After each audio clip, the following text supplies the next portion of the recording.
This is the video review for a G1 reissue Thundercracker. Thundercracker is, I believe it's called an F-15. I don't know exactly what the model number is for the jet, but basically the kind of jet that he is trying to be, it's like he's a caricature of the jet. You can tell you can get a good mental image of what he's trying to be, but he doesn't really look like one. Like, all these gaps here, the bulbous cockpit, and then the strange-looking boxy nose. He only kind of resembles what he's trying to be. Now, this isn't necessarily a bad thing. It's an old toy. They did the best they could for the time without the same AutoCAD equipment that we have today. So, I don't really hold it against the figure, but I will say that he is kind of a disappointment. I knew what he was going into. I knew that he was largely a parts former because of, you know, these things, and then how the wings pop off. I knew that he was largely a parts former and that the robot mode didn't look that great, but I was hoping he would kind of give me the same warm, fuzzy feeling that the Toku VF1 mold did. That's the mold that was used for G1 Jetfire. Sadly, no. He's just a bit too fiddly. Like, the wings will wiggle around a lot and come off very easily. I wish that they had some kind of plug here, so it wasn't just a peg, but a plug. That way they would stay in quite easily. So that's a bit of a disappointment, and then the robot mode has quite a few problems too. And I'm not just saying because it's an old toy and has not much possibility. I'm talking about genuine problems that the toy should not have. However, they may just be problems of quality control because, say, it's an old mold, or because I got bad quality control. I'm not entirely sure. I've never had an original G1 release of this figure, and chances are a really old release will have these problems too, just through age. Now, transform this guy is quite simple, but it can be annoying. First, to take off the landing gear, open up the cockpit, and this is a fairly convenient way to store the front landing gear. Then you will take the rear landing gear, fold it down to form the legs. Then you will fold the wings up like this, fold the elevators down to the front like this. Then what you will do is you will push up from the bottom,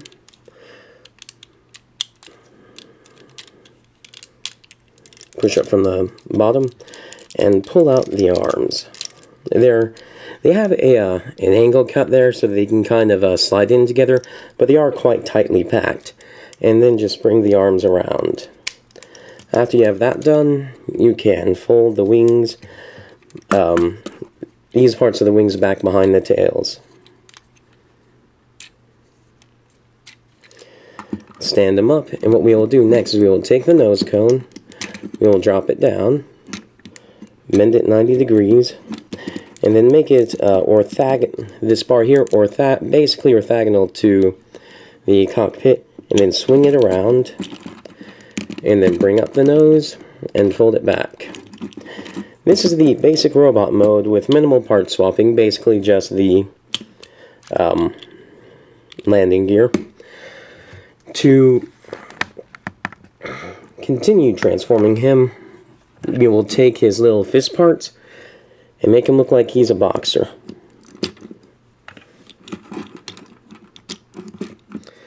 And this is Thundercracker in robot mode. As you can see, this is very floppy. That's the problem I was talking about. And that I don't know if it's quality control because it's an old mold or if the original had it. Then you can take his missile launchers, and they do fire quite far, but they're not really special. And in jet mode, these things can store under the wings, but because of how flimsy the wing connection is, it's really not worth doing it. And there are holes on his arms here to put the missile launchers, and this is Thundercracker completely in robot mode. And for his age, he does look pretty decent. He looks like the character.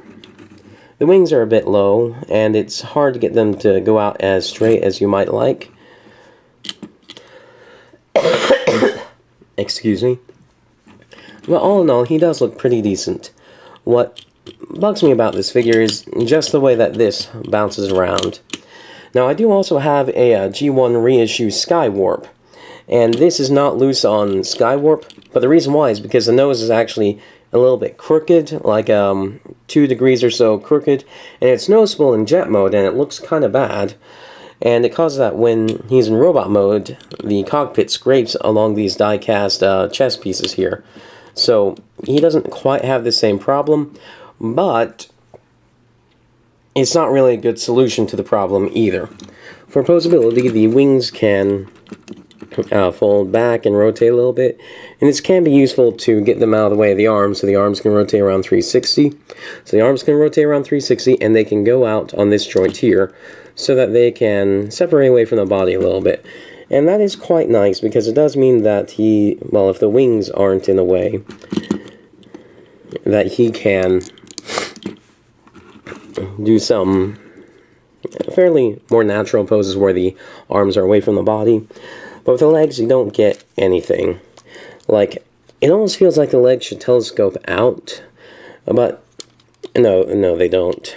And on mine, actually, they're a bit crooked. It's not a big deal, but it is just a little bit odd. And this is Thundercracker. He's not great, but he's an old figure. I can forgive most of his flaws just because of his age. But except for the nostalgia factor, or if you are a G1 collector, I don't really recommend this figure. Well, although I say that, but I have a Thundercracker and Skywarp. I wouldn't be unwilling to buy a Starscream just so I could have the 3 Seekers. I wouldn't pay a lot of money for him, but I wouldn't mind having him. And, yeah. Thank you for watching. If you like my videos, the things I have to say about the toys, the things I review, please subscribe.